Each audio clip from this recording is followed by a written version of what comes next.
that jazz. Welcome back to my channel. We're on the road to 2K, so go ahead and join today by clicking that red subscribe button. So today I just wanted to bring some more wife content. It's been a little second since I've touched on it. I wanted to talk about some things that I've learned as a wife in the past 3 years that we have been married and past 7 years that we've been together. So we just gonna tie it all in together. I've learned that love is a choice. So whenever you see like older couples together, I'm like, wow, they've been together 30 years, 40 years. You know, you really have to choose every single day to love this man, and he has to do the same for me. You feel in love like in that stage in the beginning, the first 6 months, the year, you're like, ooh, I love. But then I feel like after a certain point, you have to choose to continue to love that person. You know, with people like just getting divorces and all that stuff, like love is not the only thing that's going to keep your marriage together. Yes, it's gonna, I feel like it's gonna carry it, and it's gonna help y'all keep that spark alive. It's gonna help y'all remember the reason that you started this partnership together, the reason that you're continuing your partnership together. But I don't believe that it's the main thing. Like that's why people stay together. Like that's not the only reason. I think it's very necessary to have that love. And my husband will say, I feel like you have to like, so you have to love them as well as like them, because if you don't like them, things won't be, you know, easy to navigate. Life won't be easy to navigate, which moves into my second point, which is I feel like you have to be friends. You have to be best friends when you're married. When you have that significant other, my biggest thing that I always wanted was to be best friends. I wanted to be establish that friendship first, and then that means that we can be cool, like we road dogs in the beginning, and then we can cross over to like, oh, okay, like I like you a little bit more than a friend, you know, then we can get to that part. But I just knew I never wanted it to be vice versa, where I'm like only crushing on you because of how you look or because of how you make me feel. I just didn't think that that would be a good starter to a relationship, or you know, going into a marriage. I knew that it would have to be like, oh, what I think, this is what I like we're friends, we can hang out, we can joke, we can talk. Other thing I learned as a wife is giving. It depends on how you guys work things out, but for me, I've had to learn to give things time to cool off whenever we have a disagreement or we're not seeing eye to eye, because I'm the type of person like I just want to talk right then and there. Like let's just have this conversation, settle it head on, get it over with, and move on. But my husband is like, let me cool down, let me go cool off, and then we'll come back and have this conversation, because then I don't want to say something that I don't mean and hurt your feelings. And I'm like, no, let's go. Like, you know, feisty me, like, let's just go ahead and talk about it, say what you got to say, you know. But I have definitely learned over time to give him space. And I've communicated that with him. He's communicated that with me. Like, hey, I need space to breathe. And I'm like, okay, cool. You could breathe, but you can't breathe for 7 days. You know what I'm saying? Like, we still have to address the issue at hand one day. Like, we can't.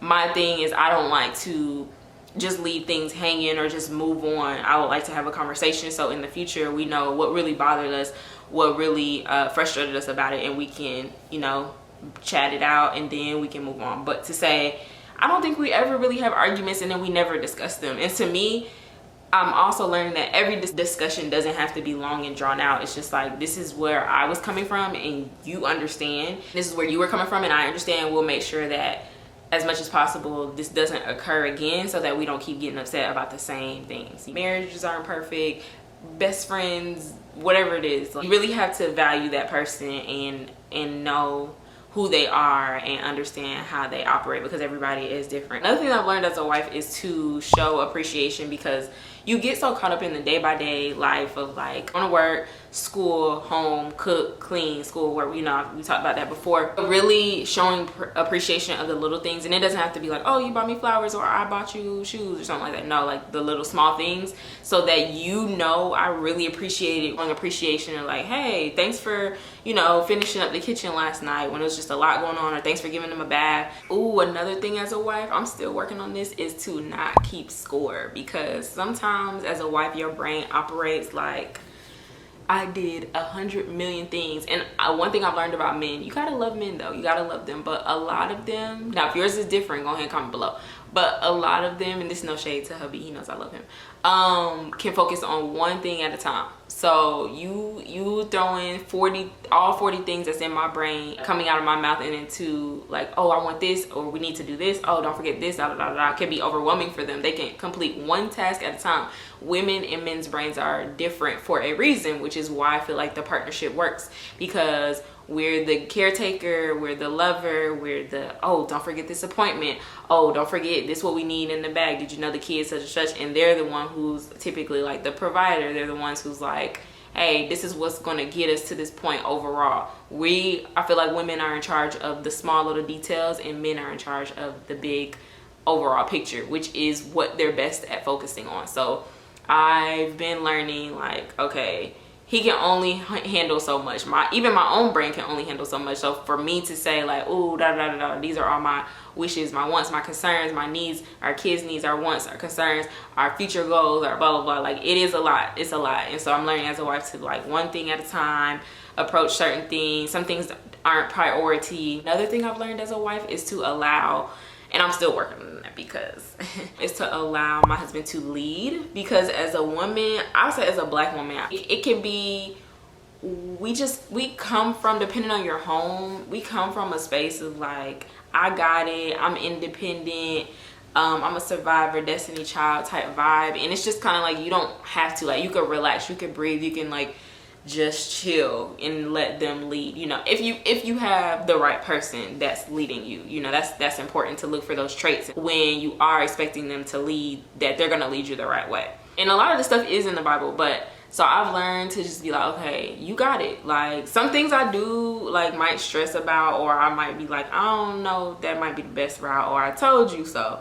But more oftentimes than not, I am just kind of like, hey, you got it. Like, I'm gonna just let you have it, and then I'm just gonna say a little prayer to the Lord that you got this, you know what I'm saying? But other than that, I've learned to say, okay, just Jasmine, you can't control everything. Like, I can't.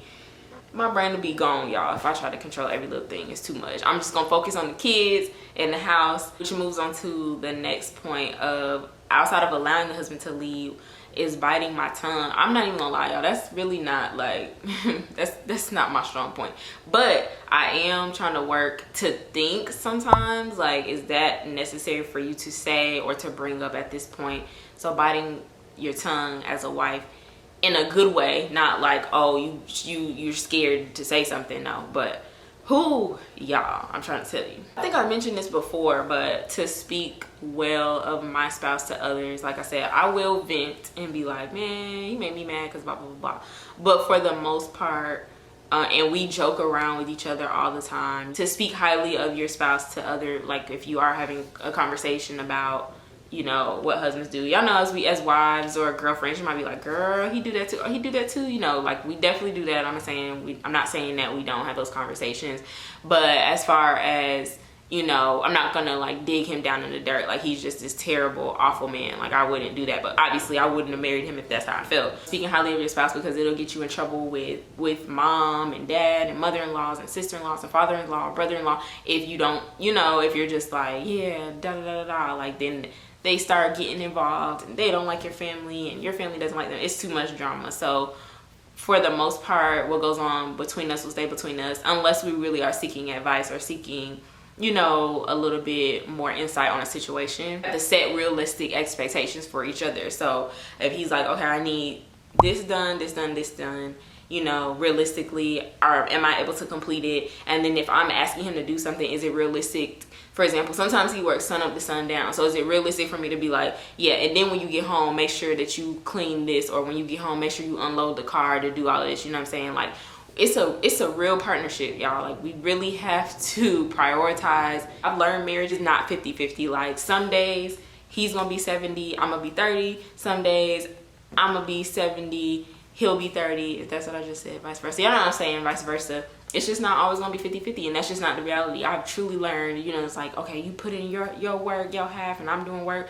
No, some days he's doing more, some days I'm doing more, and some days I'm more overwhelmed, and some days he's overwhelmed and he needs a break and I need a break, and we need a space, because we are full force going at life, y'all. Like, we have a lot going on in our life. Sometimes we both just need to like sit back and like breathe and prioritize each other. Another thing I've learned in marriage is like, we're trying to do so much better, because we get caught up in the ebbs and flows of life, of trying to be like, oh, we gotta do this, because we have so much we want to accomplish before the boys really are like all grown up. Stuff we want to pass down to them, stuff that we want to teach them, you know, that is unique to what others might teach their children or instill in their children, and the time that we want to be able to give them as well. We've learned to, you know, just navigate, and I have to communicate. We have to communicate. You already know that's a big part of marriage. Even if it's not something that he wants to hear or something I want to hear, I'll say like, hey, this is what I'm needing from you because such and such. Or he'll be like, yeah, I need you to start doing this because such and such and such. And like I said, we don't always like it, but we say it and then we move on, and feelings might get hurt. And, you know, I might be like, dang, you have to say it like that. Or he might be like, okay, that's a little harsh. Then we'll come back. We'll reel it back in and be like, okay, we're back in love again. Love you too. And the last point that I want to make is to actually listen to him, like listen to my husband, because I can be real caught up. Or not even just me. I think people when we're frustrated, we can get caught up in really just saying what we have to say so we can be understood, which is kind of went back to the other point I made. But we're not like literally listening to understand. We're just listening to respond, which is a big thing. I got feathers coming out, which is a big part of marriage and communication, is listening to understand. And sometimes I catch myself and I'll be like, okay, Jasmine, just let him say his piece, because I need him to feel comfortable telling me things. Like, you want your husband to feel like, okay, she is listening and she will let me be heard, versus she just wants to get her point out, say what she has to say. It's like that. So listening to your spouse is really important.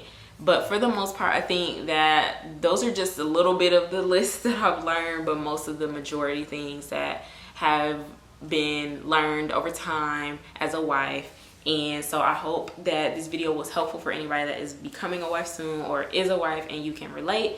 If so, make sure that you comment below, and I'll see you in my next video. Bye.